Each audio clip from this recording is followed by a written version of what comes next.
Saya tadi menyampaikan di awal bahwa hari ini saya mendatangkan sejumlah narasumber eksklusif ya.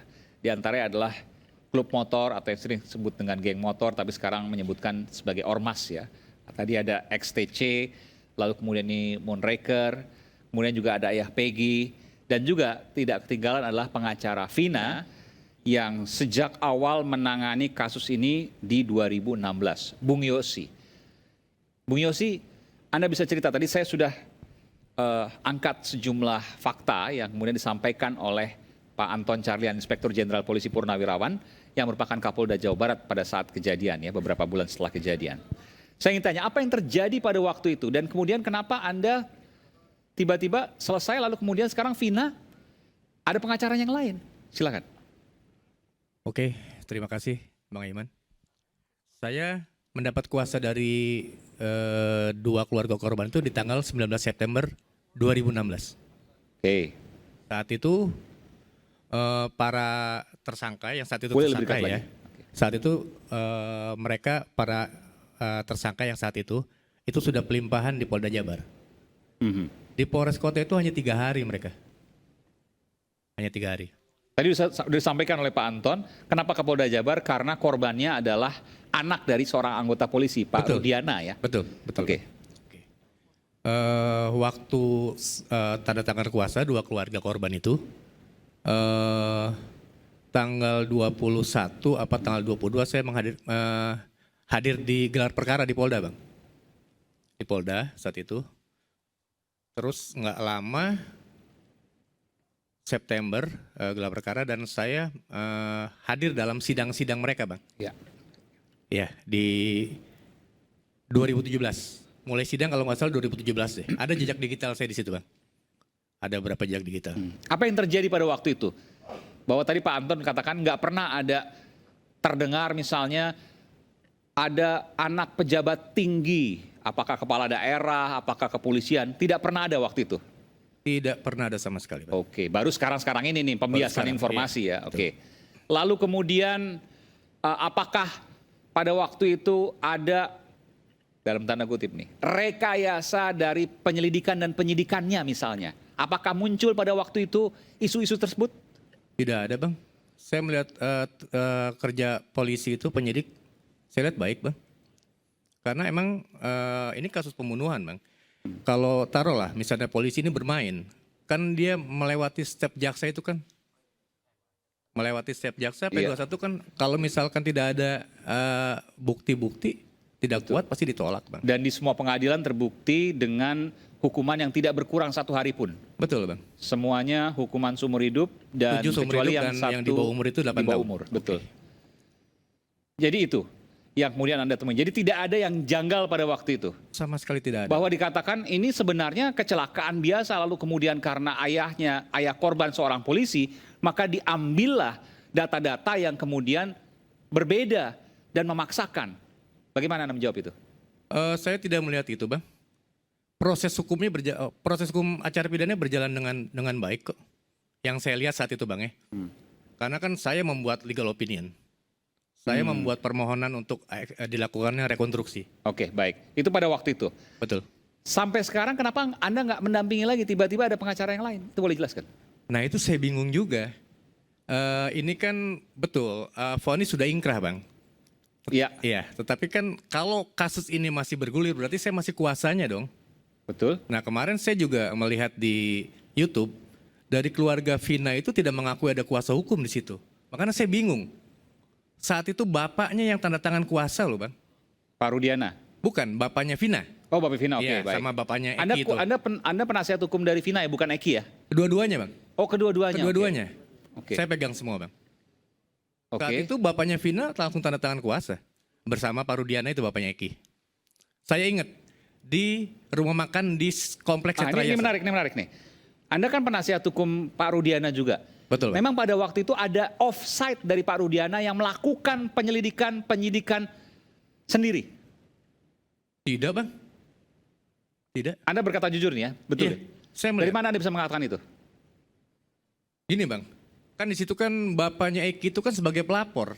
Pak Rudiana. Iya, dulu, di tanggal 31 September dia dulu melaporkan. Aibtu kalau tidak salah ya. Betul. Sekarang brigade, Waktu itu dia sekarang kanit inspektur 1. narkoba. Betul Bang. Betul. Kanit. Kanit, waktu Kanit. Sebagai pelapor. Dan ketika diambil alih oleh Polda Jawa Barat, yang bersangkutan Pak Rudiana tidak lagi menangani kasus ini. Tidak lagi lah Bang, cuma 3 hari di Polres Kota Bang. Oh, Pak Rudiana hanya 3 hari menangani. Si para pelaku ini cuma 3 hari ada 3 di Polres hari. Kota Cirebon. Ditarik ke Polda Jabar. Betul, saat Yang saya pegang artinya- perkara ini, sudah pelimpahan ke Polda Jabar Bang. Yang artinya Pak Rudiana tidak lagi cawe-cawe di situ. Tidak Bang, tidak. Saya jamin tidak. Tidak ya. Tidak. Dan kemudian diambil oleh Polda Jabar, kemudian berkas dan lain sebagainya dirapikan oleh Polda Jabar. Betul Bang. Dan Anda melihat pada waktu itu sebagai pengacara Vina dan Eki tidak ada rekayasa apapun di situ. Tidak ada Bang, tidak ada rekayasa. Dan sampai saat ini Anda merasa masih merupakan pengacara dari Vina dan Eki. Betul, kalau keluarga Vina itu mengklaim bahwa saya tidak ada pengacara saat itu, saya punya jejak digital Bang. Pertama. Yang kedua, saat perkara ini berjalan, itu untuk gelar perkara saya hadir loh Bang. Saya hadir gelar perkara. Artinya ada tanda tangan kan di situ. Iya, kan? yang saya pertanyakan pengacara-pengacara saya, apakah mereka membuat legal opinion? Apakah mereka mengajukan rekonstruksi? Ya kan, apakah mereka melihat sidang, mendengar sidang? Kan saya semua Bang, saat itu. Betul, surat kuasa saya terselip di mana saya entah di mana. Oke, Anda nggak? Saya mau kasih kesempatan pada Anda. Ada nggak pesan yang ingin Anda sampaikan kepada pengacara yang sekarang menangani pengacara Vina dan keluarga Vina dan Eki? Iya, sebagai lawyer yang ditunjuk di 2016, saya sih berharap kasus ini terang benderang Bang. Kalau bisa nggak usah ada nggak usah ada statement-statement liar di medsos Bang. Kalau bisa kita gabung lah. Maksudnya gimana? Ada Ya apa? ada statement-statement liar di medsos itu. Yang mana Bang. itu statement liar? Ya banyak lah Bang. Misalnya? Iya tentang, ya itulah pengacara-pengacara yang sekarang itu Bang. Itu kan statement bahwa saya Anda cari dikatakan panggung. pengacara kampung yang tiba-tiba muncul. Nah itu dia. Padahal yang Oh itu yang Anda paham- merasa seperti itu? Itu ditujukan ke Anda maksudnya? Ya mungkin lah Bang. Oke. Karena kan saya kan pengacara Vina di awal Bang sama Eki. Pasti ke situ larinya lah. Itu loh Bang. Oke. Bung Rasman mungkin ada tambahan? Ya, terima kasih. Jadi satu sisi si pengacara bling-bling itu bilang saya serahkan ke junior. Nah, kemudian ketemu beliau ini. Vina, Eki, orang tuanya dua-dua menyerahkan kuasa kepada Adinda Yosi. Betul ya? Tetapi kalau dia pengacara senior dan ketika kita pegang kuasa itu, apa enggak lihat jejak digitalnya? Kan ada jejak digitalnya. Bahwa memang sidang itu satu yang dipertanyakan oleh saudara Yosi adalah kenapa sidang ini tertutup?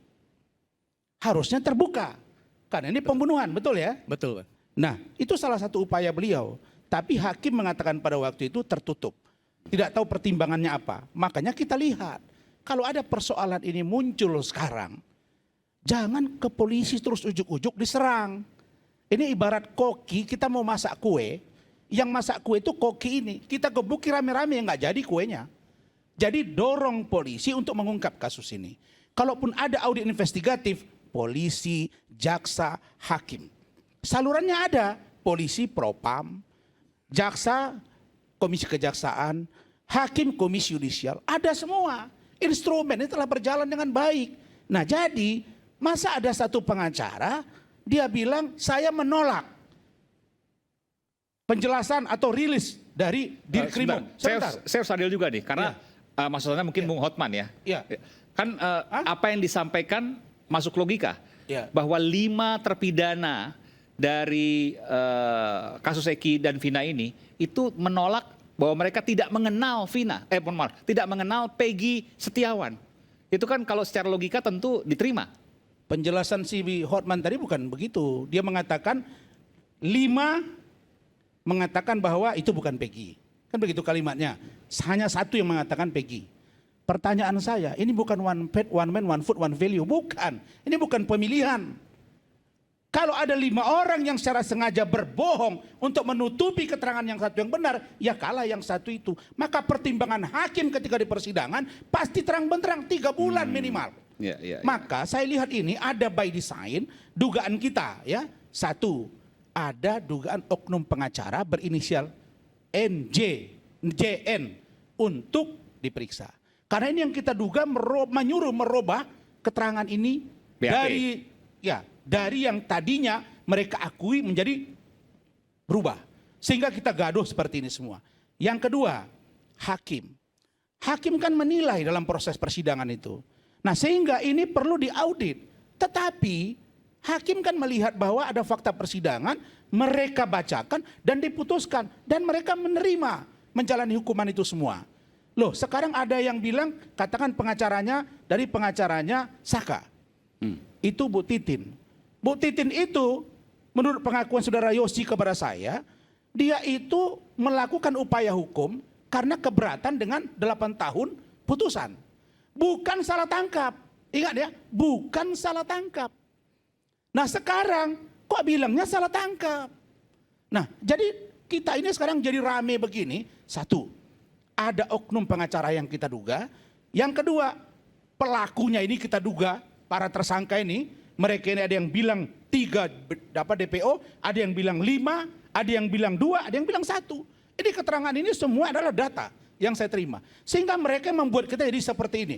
Ditambah dengan dugaan kita, ada upaya sistematis yang diduga dilakukan oleh keluarga Peggy. Mohon maaf ini, melalui orang tuanya, melalui Peggy sendiri. Oke, nah, ditambah dengan pengacara si beling-beling yang sampai sekarang saya lihat tidak jelas kemana arahnya.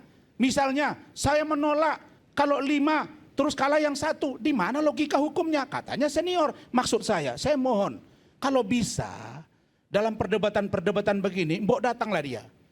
Jangan berbicara di media sosial, karena itu one way communication.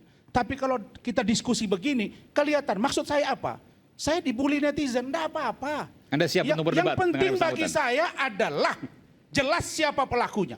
Kalau polisi ternyata salah tangkap, hukum polisinya. Tapi kalau ternyata Peggy, hukum Peggy-nya. Clear. Karena itu untuk Indonesia dan kebaikan hukum untuk Indonesia. Itu jelas. Dan saya tidak pansos. Kenapa saya harus pansos? Orang semua kena rasman kok. Saya mengalami banyak masalah di kepolisian. Keluarga saya semua tahu. Saya juga mengalami status tersangka. Sampai dilakukan gelar perkara khusus, berguguran. Saya lakukan upaya hukum. Saya laporkan ke Propam, saya laporkan puluhan surat saya. Itu ada managing partner saya Rahmat. Ada Bu Lidenetti itu tim saya. Ada saudara Pandi di sekarang di Dapur 3 di Pulau nonton ini. Yang bilang ke saya, Pak, bahwa kami pun mencurigai bahwa ini ada oknum yang bermain. Memang pelaku ini masih anak-anak, katakanlah dia masih remaja. Tapi kalau ada yang mendorong dan sama sekali tidak melibatkan Pak Rudiana. Kenapa? Pak Rudiana itu sampai dengan tadi dicari komunikasi, dia sudah terdiam kayak orang bengong, Pak. Dia udah bingung. Sempat ketemu Bang Rasman? Enggak, kita sudah punya tim komunikasi. Oke. Beliau itu ketakutan komunikasi. Dengan saudara Yosi juga dia sudah sulit berkomunikasi. Kami sempat juga mengundang yang bersangkutan. Iya. Tetapi yang paling menarik menurut saya adalah kita sebaiknya menelusuri satu-satu. Satu, kenapa ini jadi gaduh? Ada peran film. Film itu saya bacakan, mohon maaf ini, di awal. Ketika kita menonton film, maka keluarlah ini. Film ini berdasarkan kejadian nyata di tahun 2016 dan dibuat atas persetujuan keluarga dengan sedikit dramatisasi untuk keperluan alur cerita. Bahasa kasar atau konten sensitif dibuat secara sinematik dengan tujuan untuk memberi gambaran akan betapa keji dan mengenaskan kejadian yang sebenarnya. Film ini ditujukan untuk mengingatkan betapa bahaya kriminalitas yang dilakukan geng motor liar dan juga untuk membuka mata kita semua bahwa masih banyak pembunuhan serta kejahatan akan kekerasan seksual yang belum terungkap di negeri ini. Perubahan nama dilakukan untuk menghormati korban dan institusi yang lain. Semoga tidak ada lagi fina-fina yang lain. Ini pembukaan. Saya bicara by data, ya. Jadi mohon netizen supaya lebih cenderung, ya, untuk melihat secara kebenaran. Ini penutup. Oke. Ya. Dari 11 orang pelaku pemerkosaan dan pembunuhan Vina, 8 orang berhasil ditangkap dan 7 orang diantaranya dijatuhi hukuman seumur hidup. Namun hingga saat ini pihak kepolisian belum berhasil menemukan Egy yang merupakan otak dari kejahatan tersebut bersama 2 orang pelaku lainnya. Banyak yang berpendapat bahwa mereka bertiga berada di Jakarta sebagaimana yang dikatakan Linda pada saat kerasukan arwah Vina. Bermunculan juga spekulasi bahwa Egy dan 2 pelaku lainnya sudah mengubah identitas mereka masing-masing di 3 tempat yang berbeda. Apa yang mau saya katakan di sini? Di sini Anda semua adik-adik saya, para penggiat-penggiat para motor-motor ini. Di sini sudah dipersalahkan, benar tidak? Anda terima nggak? Tidak. Ya, coba saya tanya, Anda terima tidak? Tidak. Tidak. Anda keberatan tidak? Keberatan. Keberatan. Ini aja sudah salah. Jadi film ini menambah beban bagi kita.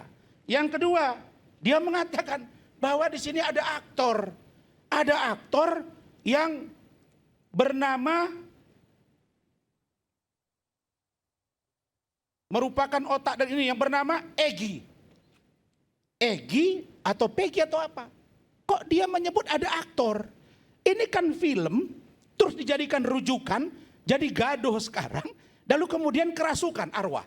Kerasukan arwah jadi nambah data baru. Oke. Jadi orang yang kerasukan, dari dasar buat film, terus dijadikan orang, ribut satu Indonesia bahkan dunia. Ini saya kira tidak fair. Oke. Karena itu saya minta agar production house film ini panggil oleh Polda Jawa Barat. Kenapa? Karena pimpinannya pernah saya lihat tayang di salah satu TV swasta live. Ketika ditanya oleh reporter, apakah ini mendapat izin dari Pak Rudiana?